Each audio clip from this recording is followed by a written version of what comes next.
This is Chippewa, and you are looking at the Changing Times, Changing World show, Otherworldly, which is how we stay in touch and keep our oars in the water, as it were, during the year between conferences. I will make the brief announcement that we have decided to go virtual this year. We were at our last planning meeting, we were looking at all of the things we would do in order to make everybody feel safe enough to show up at a hotel. And it got so confusing, we essentially talked ourselves out of it. So we're going to go virtual again, and it's going to be the week starting, we're not starting, the Monday is not the Monday of Halloween. It'll be the next Monday after that, and then we'll have the 5 weeknights, and then we'll have, but we're gonna try and get other things in. We're gonna do things to have virtual vendors and virtual readers and things like that. So we're gonna try and make it as good as it can be virtually. But tonight we are talking about death, which we all get to participate in at one time or another, and usually we get to participate in it before we actually have to do it ourselves. Being 70 now, it is hardly surprising that I've seen both my parents and my grandmothers and friends die. If you're younger, this may not have happened to you yet. While talking to Gryphonbrook, our guest tonight, he said the phrase, "Our failure to acknowledge our mortality is a huge driver of spiritual malfunction." And I was, yeah, that's so powerful. And so therefore I asked him to come on and talk about his experiences working in the death industry. And I will just preview that we're going to stay on. Please put anything you want in the chat if you want to contact us while staying anonymous, not having your voice on. And at 9, we will turn off the recording, and you can continue to talk if you want to deal with things that you want to keep private. So, because it is going to go on YouTube. So, but let's hope that this can help some people address some of the issues that we have to deal with and we can ignore. Right now, I just took my annual physical, and being old, they have given me my advanced care planning guide, which does ask you to consider things that you may not have thought to consider yet. But now I'm going to turn this on over to Gryphonbrook, who is the one who knows what he's doing. I do. Okay, well, I'll take your word for that. Better trained than I am. Well, let's just say that I have been dealing with this kind of issue since the early 1970s. And I have both formal and informal training and both direct and indirect experience with it. And in addition to that, some of my own readings outside this area. In fact, the line about our inability to confront our own mortality actually comes from possibly one of the most tedious books I've ever read in my life, which is Beelzebub's Tales to His Grandson, which was written by G.I. Gurdjieff around 1940.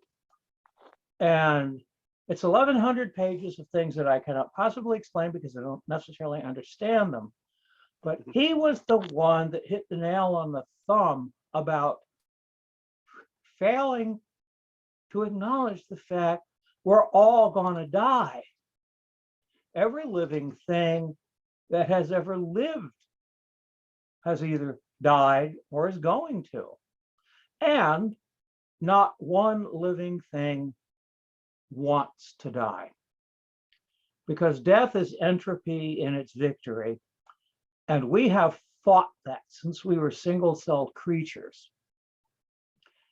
So what does that mean in the modern world and on a day-to-day basis?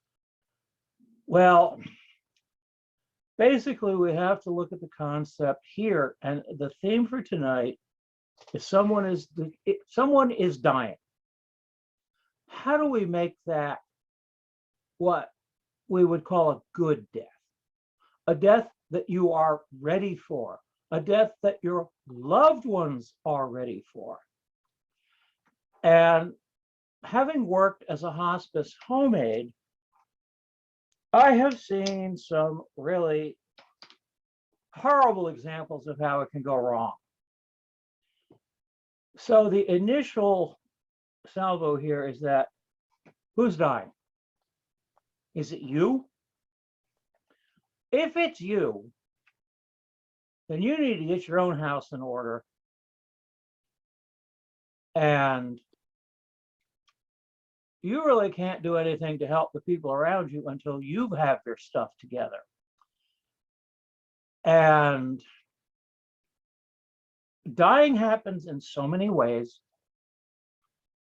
unexpectedly, expectedly. But I guess really what we're dealing with tonight is, okay, someone has been diagnosed with a terminal disease or is mortally injured in the hospital and is not going to recover. If you are the one that's about to head out the door, how do you deal with that? And you really have to look at the idea is, can I deal with this by myself? And I would actually bet actual money against next month's rent that you don't know whether you're ready or not, or you know you're not ready.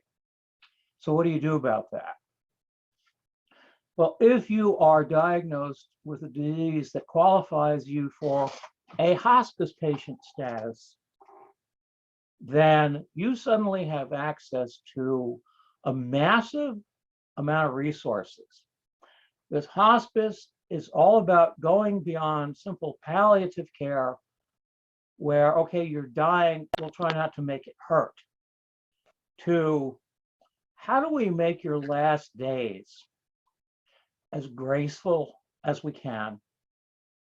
And I've seen some amazing stories. I mean, the person who trained me as a home health aide at Essentia Health in Syracuse lost her brother to colon cancer. And their last night together was on the back porch with the hospice aide there and the whole family there. And they ate ice cream. And he died that night. And the family was ready. He was ready. The ice cream was ready. And that is a good death. If you're going to die, go out with ice cream. Now, you may not have the resources that you need.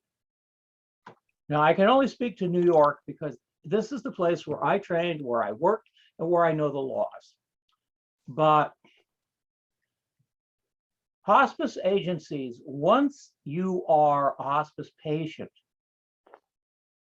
they have some of the most brilliant counselors on the planet for helping you cope with this. Because many years ago, Dr. Elizabeth Kubler-Ross wrote a book about the stages of dying. And dying is a grieving process. Your life is about to go away. And there are many, it's now called phases of dying, because they don't happen in a strict order, as we have now learned. But how do you deal with it? Denial. This can't be happening to me. Anger. Why is this happening to me? And then there's the bargaining. Oh God, if I can only live, I will never do any of the rotten things I've done for my entire life. And then there's depression, where the bargaining doesn't work and the denial doesn't work. And you're suddenly like, oh, I guess I'm going to die no matter what. And so there is depression, which is entirely common. And trust me when I tell you it, I can easily believe it's perfectly natural. And then there's the acceptance and resignation. The resignation has a bad spin on it. The idea is that you accept, okay, I'm dying. I can't stop it. All right, let me do this in a way that just doesn't screw things up. Now, whether or not you are a hospice patient, you have access to hospice resources. Because if you were dying and you did not have a hospice diagnosis yet, you could still call hospice of CNY and say, I need help dealing with this. And they would send out armies, and none of it would cost you a penny. And there are resources out there. There are people like me who can just sit. And what I learned basic home health aid, and when I learned the hospice training, they taught me a concept called compassionate presence. And my last hospice patient was a man just about 90 years old who was losing his fourth war with cancer. And I spent my last shift just sitting there by the bed, because when I clocked in, I looked at him and I looked at his wife, and I'm thinking, okay, this is end game. So I sat down next to the bed, and he moved for the first time all day. He looked over at me and reached out his hand. And I could see from his wife's reaction that she was astonished. Nobody said a word, but I spent 2 hours holding his hand. And the next day, the agency called me to tell me that he had passed in the night. So being there for yourself is a big part of it. So that pretty much covers a lot of the basics. Okay, I'm the one about to die. Now I know where to get the tools I need, the help I need. And now we move on to the next stage of that is, please God, don't my family screw this up. And the worst horror stories I've heard, and the worst horror stories I have witnessed, come not from the dying patient being unable to deal with their own death. In fact, a good friend just told me on a Friday meeting of having to deal with a person who was dying, she was ready to die. Her sister wasn't ready for her to die. And this was making trouble. So you then, once you've got your own stuff together and you say, okay, I get it, I'm dying, I'm ready to go. Now I need to talk to everybody around me. Depending on your age and a lot of other factors, this could be your husband, your wife, your child, your sister, your father, your mother. But you can't go if they're not ready for you to go. And that's where some of the hard work starts, and where the hospice counselors do their dirtiest work, which is coping with family that is not ready to let go. And it is a matter of getting them to the point of acceptance. Okay, dad's dying. We can't fix it. It's okay. It's not our fault. But there are a lot of moving parts there. So from your own perspective, though, you have to defend yourself. I hate to be blunt like that, but you may be confronted by family members who are so wrapped up in their own insecurities that they're going to do what they think they need to do, even if it's the worst possible thing for you. And I don't think that's right or fair, but it's reality, and that's what we see out in the field. So once you've got your own stuff together, then you have to step through and apply all of this to everyone in your circle of loved ones who might have an investment in this. And you really have to do it. You really have to be able to say, look, mom, dad, brother, sister, son, I'm dying. We can't fix that. I want you to be comfortable with the fact that I am ready to go. And you then struggle through fire and water to get everybody on board for that. So from your perspective, if you are the one who's dying, you first have to set up your own defenses.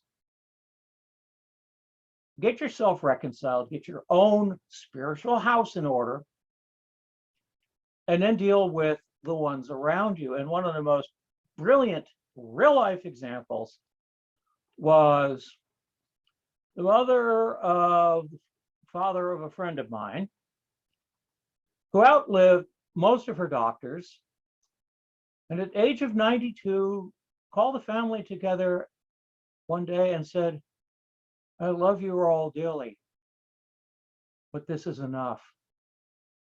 And they were able to accept that. So she went out gracefully, they dealt with it, and we should all die like that. Just say, oh, I'm going to punch out and go home. But that's how you handle it from your perspective as I am the one who's dying. How do I get myself together to the point where I'm strong enough and focused enough to then deal with everybody around me, some of whom may not be ready to cope. But as I say, the concept here is that there is a ton of help out there. One of the things I learned was the woman that taught me in the hospice module was an RN with a master's degree in this stuff. And she recited some of the horrible stories about failures. And I see a comment from Thor in chat. Hospice insists that family follow the dying person's wishes, but family can become obsessed with their own delusions, their own ego, their own agenda. And the ugliest fights occur when you have to protect the dying person from their family. But you're absolutely right. This is their show. They're the one making the grand exit. You should be there cheering. So, but that's the focus. In summary, if you are the one who is dying, first, get your own crap together. And when you can honestly say, I'm ready to go. And then you have to talk to your family, and it doesn't matter. Maybe you've got a friend who is so obsessed with you, they can't let go. It doesn't matter. Once you reach that state of grace, you'll know who these people are and what they want and what they're trying to do. Ask for help. If you are actually in hospice care, well, I was just a regular home health aide with hospice training. I didn't actually work for Hospice of Central New York, but I got farmed out there a lot when there was an old person dying, because they figured out that sending old people out to help old people die was probably a good maneuver, and it worked. So, but that then kind of moves us to the next stage. Every time somebody dies, there's the dying person, everybody around them. And the focal point becomes whether or not you are in the crosshairs or someone else is.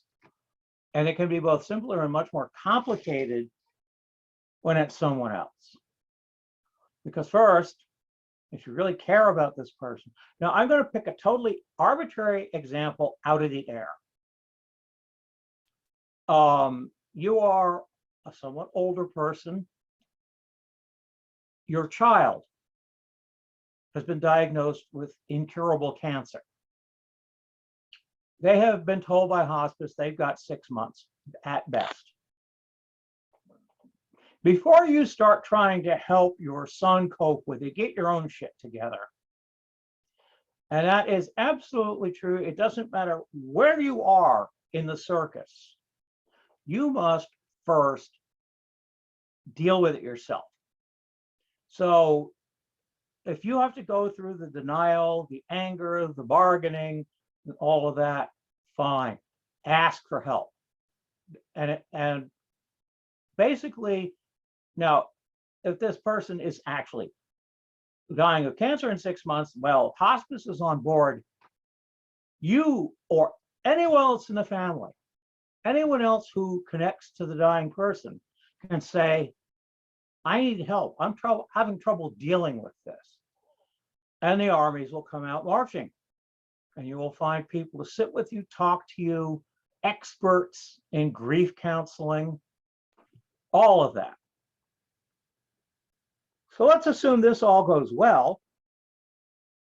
And you end up then, okay, I'm ready to deal with the fact that this person, my child, is dying.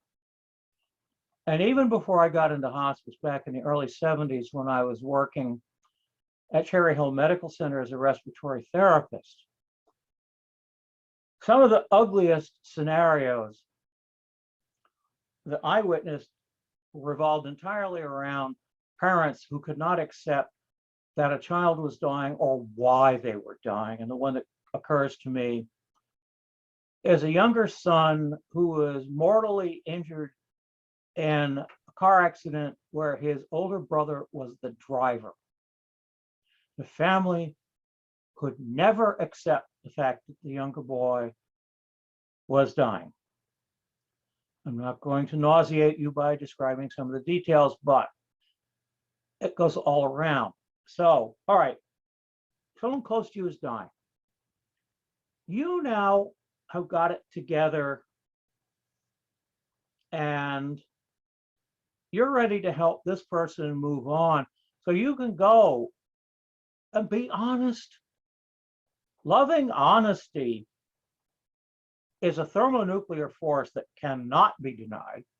And you go up to them and say, you look at it and you say, okay, I've gotten my own head straight on this. I understand what's going on and I accept it.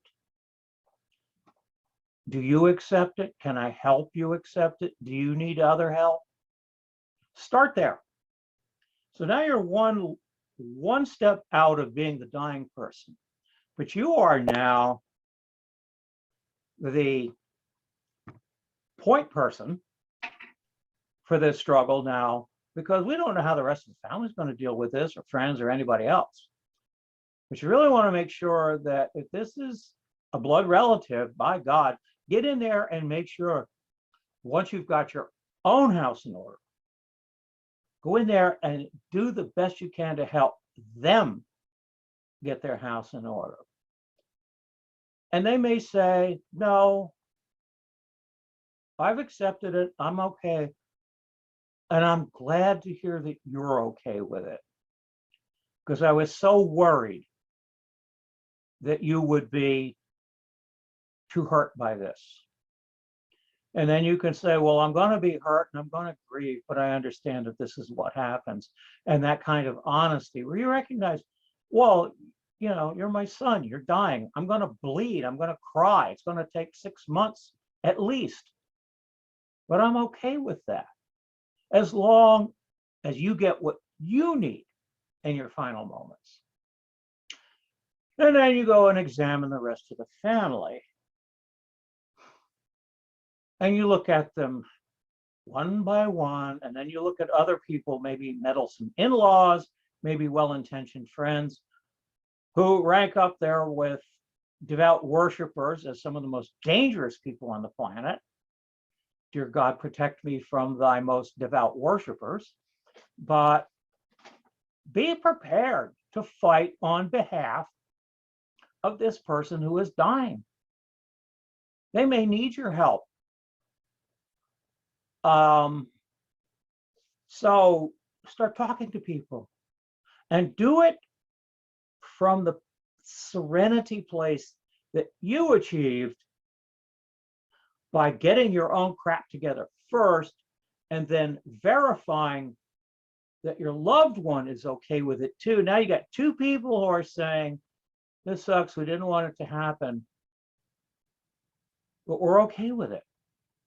And that allows you then to respond calmly to situations where yelling and throwing things might actually occur more quickly to you.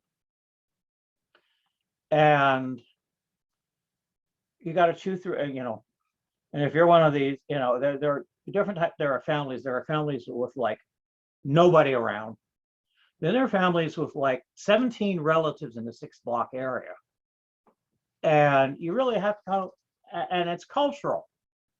God bless the Catholics because they have last rites. If the dying person in the family's on board and the priest shows up, they get that closure. I have confessed my sins. I have let go of everything. I am ready to go meet God. And their family's standing right and saying, yeah, you're ready to go meet God. And there are times, I don't have a lot to say in praise of the Catholic Church, especially the corporate side of it.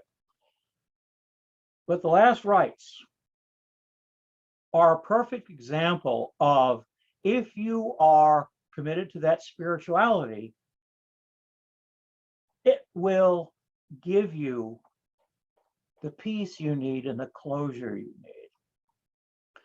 So, okay, let's imagine a fairy tale scenario in which you've gone around and talked to everybody. Okay, not everybody's on board. So you all figure out some ritual that's appropriate to your spirituality.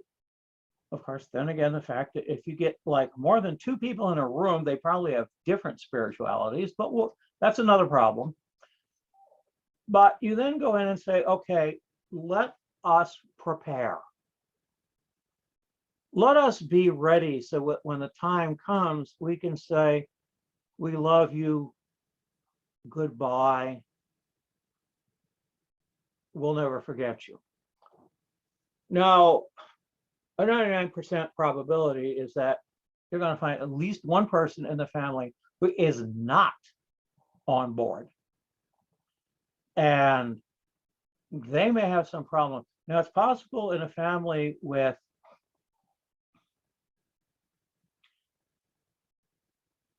you get many situations where there's conflicting spirituality. I mean, I think about my own parents who could have gotten into that mess. My father was a lapsed Catholic from Reading, Pennsylvania. My mother was a lapsed Baptist from Raleigh-Durham, North Carolina. They got married in a Methodist church in Toms River, New Jersey. And you're going to meet this kind of mongrel horde everywhere you go.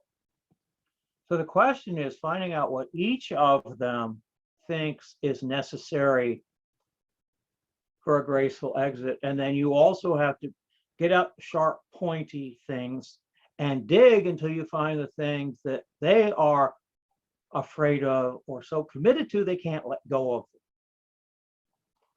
So there's a lot of mucking about that has to happen. And again, whether you're a hospice patient or not, there are brilliant people out there, whether they're priests or rabbis or counselors or whatever, doesn't matter. These are people deeply committed to caregiving who are willing to come in and listen and then gently suggest, well, are you sure about that? And interesting comment there. Almost no one wants to die alone. But I have seen dying patients whose families were such a train wreck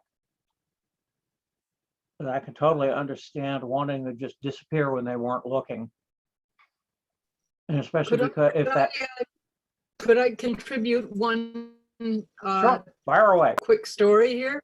Yeah. Friend of our, Kirk White's father, when he was dying, he had he agreed, something he said he'd never do, is to go into a facility, because it came up to the trip to Disneyland that their family had been planning for 3 years. And he said, don't worry about it. I'll be with people of my own age. I can get out when you guys get back. And he came to the, and so he sent them on down to Disneyland. And And the grandfather, his father, basically waited till 2 days after the 7-year-old's birthday, and then he died there. Apparently, he'd found it difficult to die with his family around him, so he sent them away. And then he was careful not to leave the association of his death on his granddaughter's birthday. I just thought that was a lovely story. It is. And sometimes the dying people are sensitive to the sufferings of the ones around them. And telling them to go to Disneyland while you sneak off and die is actually a good strategy in some of the cases I've seen. But it does point out the infinite variations you run into. And I have seen that even in simple cases. Now, I mean, my last hospice case, the one where I held a guy's hand for 2 hours, that was a simple one. I would go to the house, and his wife was there, he was there, and then his older sons drove out from wherever they were living in the Midwest, and we sat down and talked, and they were cool with it, and they were thrilled with the care he was getting. So that was an easy one, but I've also seen situations with way too many moving parts, especially if there's been more than one marriage and divorce in the family. Suddenly, these people come out of the woodwork, out of the baseboard, who feel like suddenly this matters to them, even though so-and-so divorced them 20 years ago. But again, the complexity of it is what makes it something that has to be done as a spiritual thing that arises from the heart, because only the heart can untangle this mess. We don't work with spreadsheets. Maybe the accounting people upstairs do, but we go in there and we're reading wavelengths and vibrations and trying to figure out in a very, very holistic way what is right to do now. And if we go back over a century worth of otherworldlies and look at every discussion about divination, it all boils down to one question: what is the right thing to do now? So we don't pull out runes or anything, although I wouldn't be surprised, but it's a matter of, I need a gut sense of what is the correct thing to do. Who do I talk to next? What do I tell them? What do I ask them? And it gets complicated. And all I can say, I'm looking at, we're about 8:35, and I did not time my address at all. And probably it doesn't much resemble the document that I've uploaded to the Otherworldly site, but that's another issue. But it gets complicated. And anybody who's involved who cares has to just put on whatever rain gear they need to put on and get in there. Put on the waders, put on the storm suit, dig in there, don't be afraid. If you and the dying person both have your stuff together, you are invulnerable. You can go out there, and especially when you can stand there by the dying person and say, well, we're on board, what's your problem? And it's very important to do. And sometimes it's easier, but you have to have your own self together, because it is way too easy to look at another person's motivations and read them entirely raw. And it's also too easy to not realize why they are doing something that seems so cruel and unusual.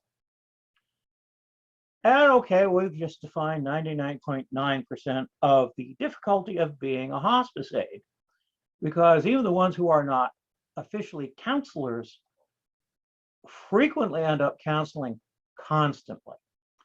And I can say I've more than once, I had, when I was out there in the field, one of the big deals about being out in the field as a home aide of any kind is there is this incredible tree above you that you can reach by telephone 24 hours a day. And if you can identify a specific problem, like Uncle so-and-so is about to do something really stupid and I can't talk him out of it, then that tells the person in charge of me, okay, let's talk about this. What should we do? What can we do? But there's this constant flow. And that was one of the only reasons I was comfortable working in the field at any level, was knowing that some damn good people had their eye on me.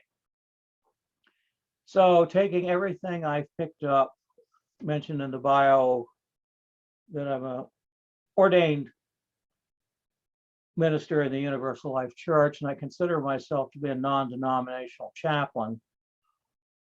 And I realized after what I learned through my experiences at Cherry Hill Medical Center, I spent my entire life ministering to the sick and dying.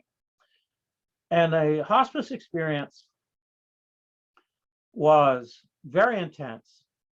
And it changed me in a way that was only matched by the life and death experiences I had working in the hospital. So at that point, I don't know how to go into more detail about this. Truthfully, I'm going to pop over to my, nope. At this point, we are kind of like chewed through most of the 3 pages I wrote, but because the last few minutes were devoted to the top part I titled Fixing Issues for Others. It's probably not a good way to phrase it, but there's a huge amount of work that goes into this. I mean, I almost envy the animals that don't think about dying. That made one of our great. Well, we don't know that, but I have to tell you the truth. I would cheerfully be an animal that has no concept of when it's going to die and why, because we're the only ones who contemplate death. The other creatures die and say, "Oh God, the lion's eating me." I don't. But well, I've not seen any serious evidence that the gazelle being eaten by the lion was contemplating death beforehand. And usually when animals get sick in the field and die, they die so quickly, they don't have time to think about it. We are the only ones who live long enough and have enough complicated, debilitating diseases that we get to fall apart in pieces and have to deal with dying that way. So maybe every other thing on the planet has the same contemplation of death. We have simply upped the game. We die better and nastier and in more ways than any other creature, I think. I mean, we have whole industries killing us. But True. You know, so I sit there and I look, I'm one person, what can I do? First of all, I can have my own spiritual house in order. And then I can care about other people. And I could try to, well, Feather Stitch makes a good point there too. We have seen, well, when I think about the pets we've had, most of them were smarter than most of the people we know. So the idea that they come to us for comfort because there is a nonverbal bond there, and they know that if they're suffering, they can come to us. So to that degree, I don't know if they're contemplating death, but if they hurt, they know where to go. And that's actually a big part of what we're talking about here, is knowing where to go when you hurt. I mean, you know, dying is just an extension of hurting.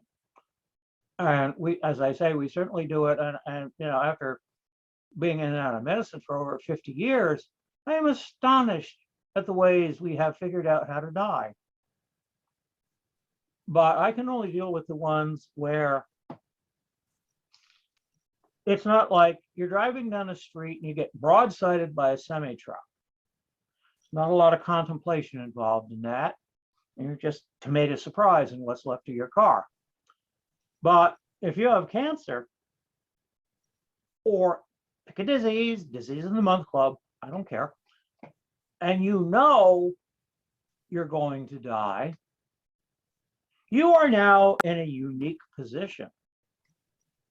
And if you have a loved one who is dying like that, you are also in a unique position, and you have some spiritual heavy lifting to do if this is going to work. So at that point, I would say, well, I was planning to open up for questions at 9 o'clock. At this point, I've pretty much said what I planned to say. Now, I'm looking, there are like 53 unread messages in chat. Can I suggest that we, could I suggest that we do have a brief time doing what Thor requested and talk a little bit about the documents? Because those things like DNRs and such will be a source of conflict with family members. Oh, you are so absolutely right about that. And this is something that I and Jen have dealt with directly in terms of last medical wishes, basically. I mean, first of all, MOLST, medical options for life-sustaining treatment. This tells everyone else outside of you how to handle situations like tube feeding, intravenous fluids. And it is absolutely essential to get into that. Now, MOLST is one document. Advanced directives and a healthcare proxy are others. And especially at any given time in your life, you should have a document that says, if this happens, code me. If this happens, don't. And I do know I have a real clear perception on that, because at this point, even though I'm, well, happy early birthday to me, I'll be 72 in April, and all the wheels haven't fallen off yet. So if something were to happen, then the doctors will say, well, he's otherwise in good shape, he can probably recover. And in fact, when I have a physician's assistant who pays an in-home visit once a month to make sure I'm still alive. And one of the things she covered last time says, where are you on these directives? And I said, well, as of right now, and until I have reason to believe otherwise, I am full code. And that is heroic measures approved.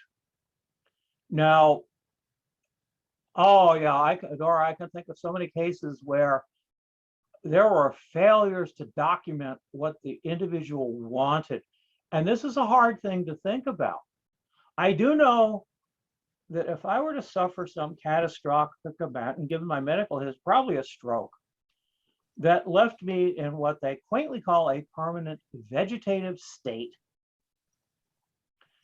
then first of all, DNR. If the fuse blows, the lights are out. Think hard about how you want to be treated by those around you, and don't assume anybody knows anything about what's going on in your head. They talk about documents. Well, first of all, if you are actually a hospice patient, oh God, do they have documents. And an awful lot of them deal with concept of what should we do if, and they will have the MOLST documents, and they will verify that you have a healthcare proxy. One of the things I decided, Jen and I have a healthcare proxy that is mutual.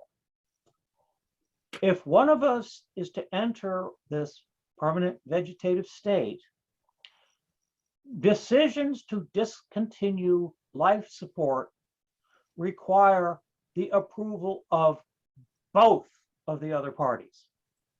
Because if Jen was in that state, I would not trust myself to make a good decision. And therefore, if I wind up like that, it's Jen and her mom who have to agree on what to do. So as a sense of direction, first of all, wonder about your own ability to make decisions. Ask for help. There's counseling. There are experts who can talk to you about advanced directives and MOLST and all of that, and say, well, given your situation, I think the best bet for you is to do this. And I do know that if I were faced the prospect of Jen being in that state, I would not trust myself And you need to ask yourself, would you trust yourself? And otherwise, there are any number of ways that you can write down something that is legally binding. It doesn't have to be a state formal document like the MOLST document. And it doesn't have to necessarily be a formal advance directive that is recorded by the hospital. You could sit down and write out a document, date it and sign it. And so this is what I want to happen under these circumstances. And it would have weight. So if you have specific concerns, and usually the specific concern is, my family going to barge in here and screw this up? And in that case, if you are not well, first of all, if you're the dying person, I've got a document that says right here that you can't do that. And if you keep trying, I'm going to call the police. And the other one is like, grandma's dying and the family is doing whatever stupid things they're trying to do. And you say, no, I'm sorry. She wrote this down. Doesn't matter if the document has a formal name. It's in writing. It's got her signature under it. And if you don't do this, I'm going to call the police. Well, calling police is pretty extreme. But you can call agencies and say, family is interfering with the patient's care in contradiction to the patient's wishes. Now, you can get all sorts of bureaucracy on your ass by doing that, because if somebody has explicitly stated what they want to happen in given circumstances, and some damn fool family member tries to do otherwise, that family member could end up in a world of hurt. Now, I will concede that without reciting the disgusting story that goes with it, the person who taught me hospice care also related a story in which the agency obtained an order of protection against the family because their stupidity nearly killed their loved one. And it stood up in court. The family was not allowed to go anywhere near this guy. And they did it to themselves. So does that cover it, Dora? She's still here. Anyway, I was in chat.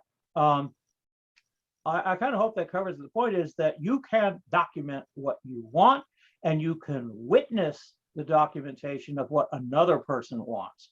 And you can make legally binding documents out of very little. And if you want to know about documents that might apply, ask all the people that are attending you. Hospice, dear Lord, they may have as many lawyers as they have counselors. I'm not sure about that, but they certainly know medical law to the nth degree. Sora has Yes, raised a very interesting point in chat. And like I say, this is very much a context of New York State. There are 49 other states, and your mileage will vary, but it doesn't change the basic point. Okay, I want to make sure that my family does what grandma wants. Then you say to whoever is attending you in that state, whether it's Alaska or Texas or whatever, this is what we need to do. How do we do it? And they may come back and point out that, well, you can't do that, but you can do this. And I will admit that at this point, and of course, Thor raises the issue of local laws. There is, however, a chain of command in law, and the local jurisdiction can only go just so far, making exceptions to or overriding state law, just as the state can only go so far to override federal law. And there, I will tell you, there are an awful lot of places that would be places to live if somehow we could simply enforce federal law as opposed to whatever they do down there or up there. But the point is that no matter where you are, what town you're in, and it does matter that, I mean, we live in Syracuse. Now, my knowledge is that Syracuse in specific does not have anything going on that is very different from what goes on in the rest of the state in terms of medical health law, and that includes last directives, molds, hospice care, all of that. It is generally governed by the state.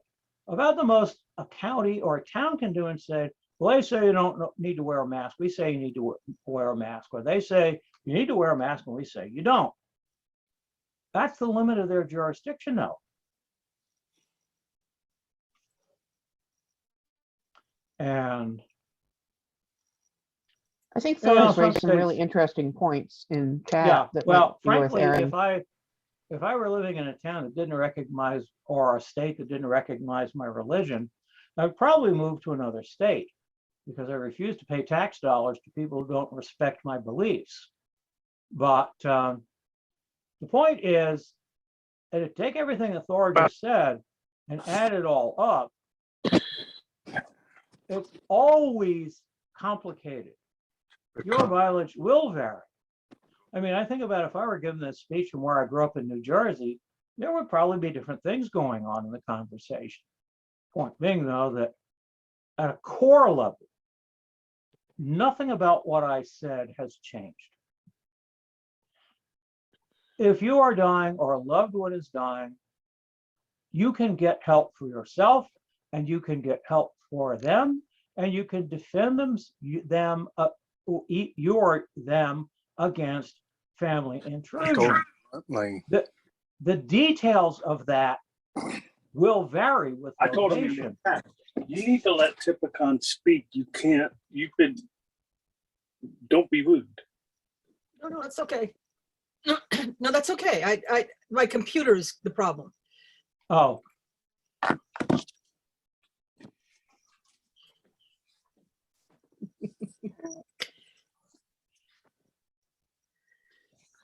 I've been trying to answer your points, Thor, and if Typicon says to shut up, I'll shut up. She's the host. She's the one with the right to say that. We're cool. Keep going. Okay. Oh, okay. Thanks for clarifying. All right. But if I would like, let's invite anybody else who has a point or a good story that they want to contribute about dealing with death, because this is something that we all do have to deal with. And I'm in favor of that because pretty soon the cameras are going to go off, and anything that is worth saving for the presentation, that's what I would like to see come up in the next 5 or 10 minutes. This is the mail, right?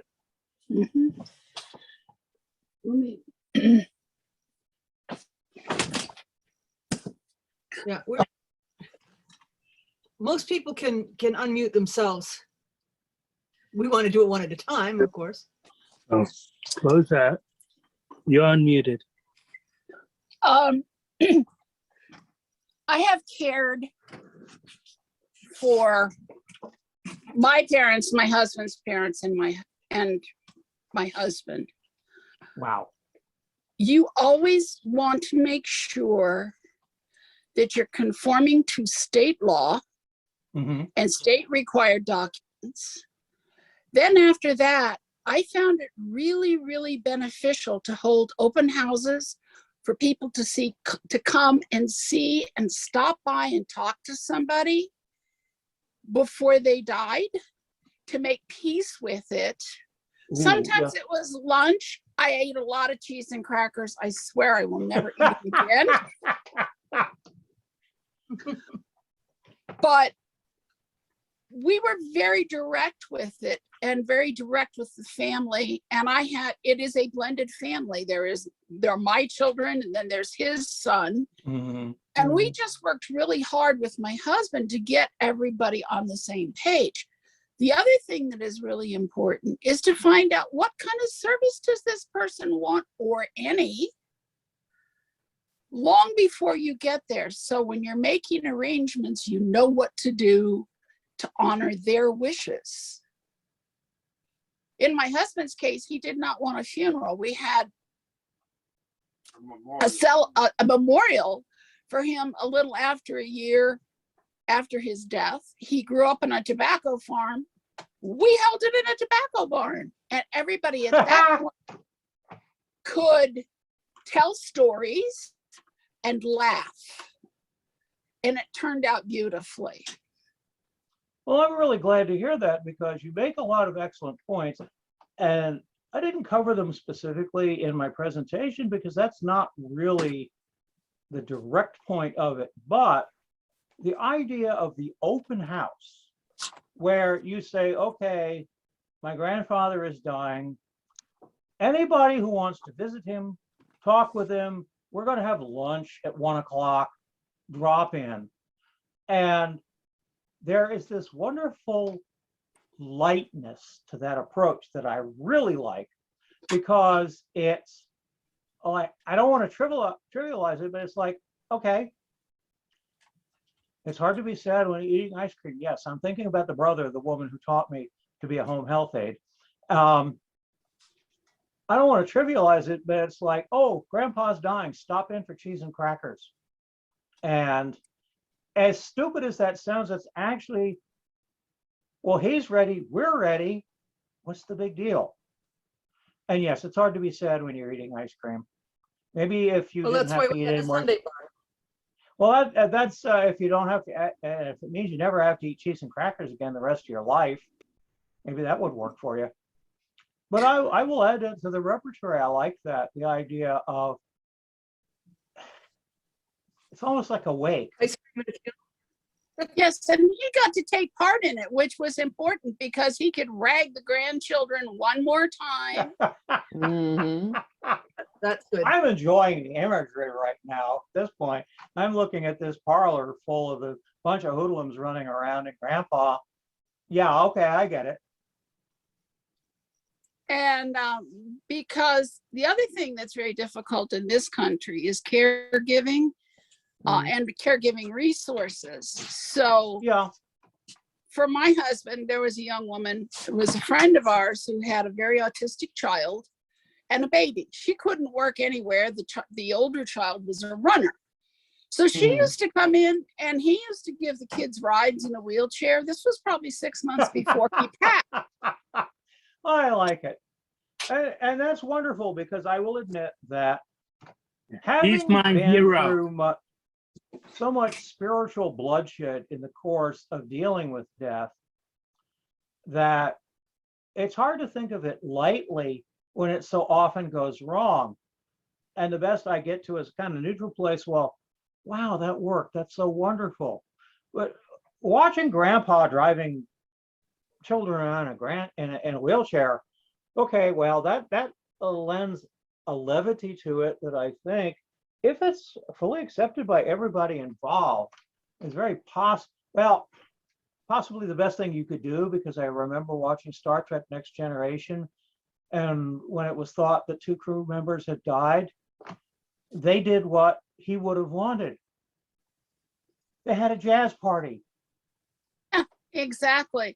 So they're walking through the ship and they're playing jazz. And Oh, not just a jazz party, but a funeral march. Yes, it was a proper Dixie Jazz funeral procession. And it was great. And that's what I want to think, that when I'm done, if I am got my crap together, I will decide that I didn't do everything I wanted to do. I didn't do everything I could do.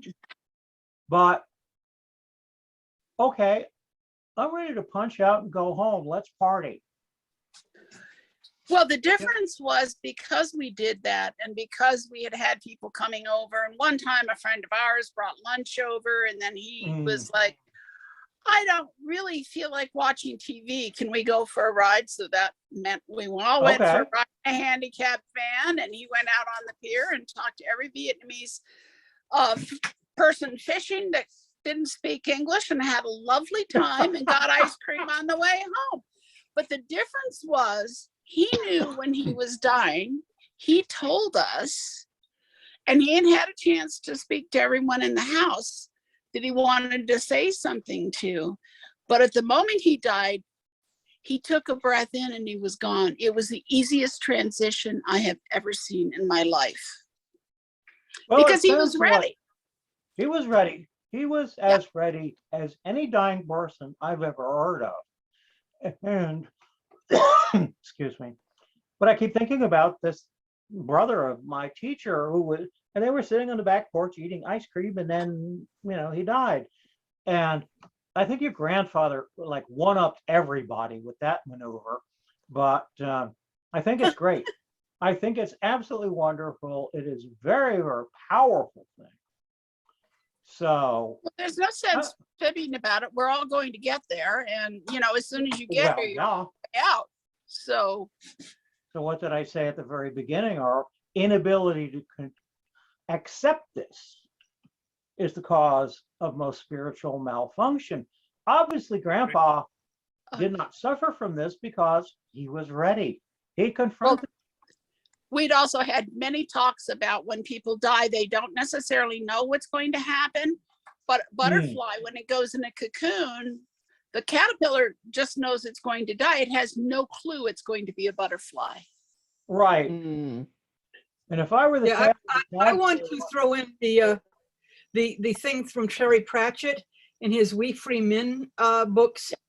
The We Free Men thought that this was heaven, and when one of them died, then they were being reincarnated and sent back to Earth, where it wasn't going to be as wonderful as it is here. And so they were kind of sad when somebody died, but they knew that they would get born again and they would be back here in heaven.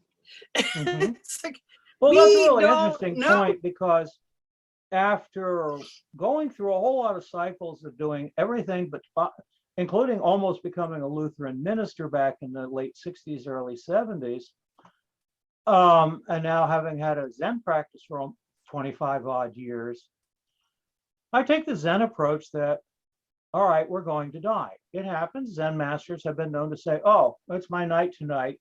Good night, everybody. But I have no freaking clue in America what's next. And I've let go of caring about that. And it is a big point, though, because if somebody's hung up on the idea that they have to go someplace specific or have to have done something specific to get there, that's another source of difficulty. It is. And I think that the people who are afraid that maybe they weren't as good as they could have been should have been, they have a hard time, in my experience. They do, because can I pull the plug on the recording here now? Oh, okay. We will be talking about death again, because it is something I think we do need to talk about. But this is the end for this one, for the recorded part. Thank you for coming and listening to Otherworldly. And if you want to continue, we're going to stay non-recording for a while. Okay. Stop recording.